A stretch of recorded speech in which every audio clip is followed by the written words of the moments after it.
Good morning to you, Barbara. There are warnings of a massive humanitarian catastrophe going on in Kherson. That's right. This is a southern city. It fell to the Russians in the early days of war.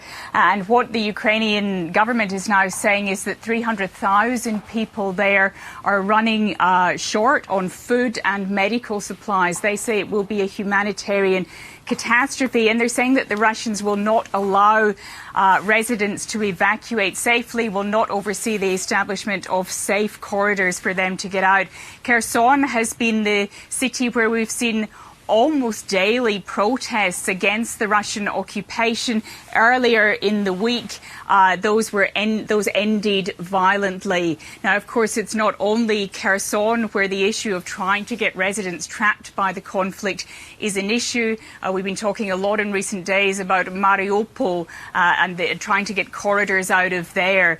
There are no corridors at present. We went to a train station in Lviv again today and met up with some people who were boarding buses, free buses, to Poland. Some of them came from other cities in the east.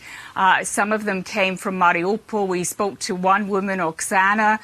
She told us that she was working in Poland. She travelled all the way back to Zaporizhia, a city also in the south. Her brother managed to get her two daughters, aged 13 and 8, out of Mariupol and drove up there to meet them, where they were able to board the train to Lviv.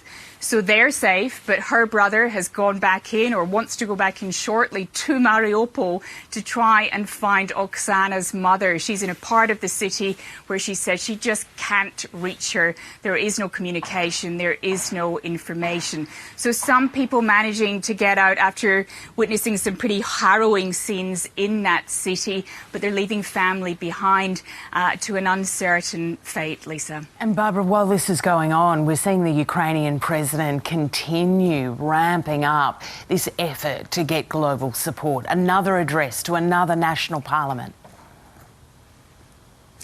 That's right. It feels like they're daily, but they're not daily. So there we had him again. And once again, he tailors his message to that specific audience.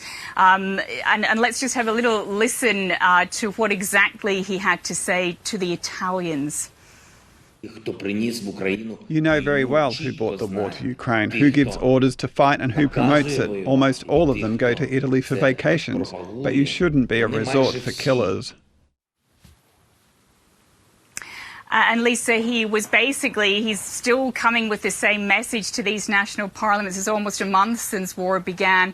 He's coming and he's saying you need to do more, you need to step up the sanctions, as we heard there. Today in his message, he also said, look, if you don't take action, we could see a global food shortage because Ukraine is a major exporter of food. He said, how are we going to sow our crops under this Russian bombardment? So, but really no change, of course, all this time in the position of the EU, of NATO, that while they are prepared to send military support into Ukraine, they're not going to put boots on the ground, which is what President Zelensky says is needed if Ukraine is to have any chance of winning this war. But we did hear, as you mentioned there, that in Kyiv, Ukrainian forces say they've retaken a key suburb. At the same time, they said the Russians had partially retaken other suburbs in the northwest of the city. So that battle for the capital still going on, and it's nighttime here now. We fully expect we'll hear about more shelling, more carnage by morning our time. Barbara Miller, thank you.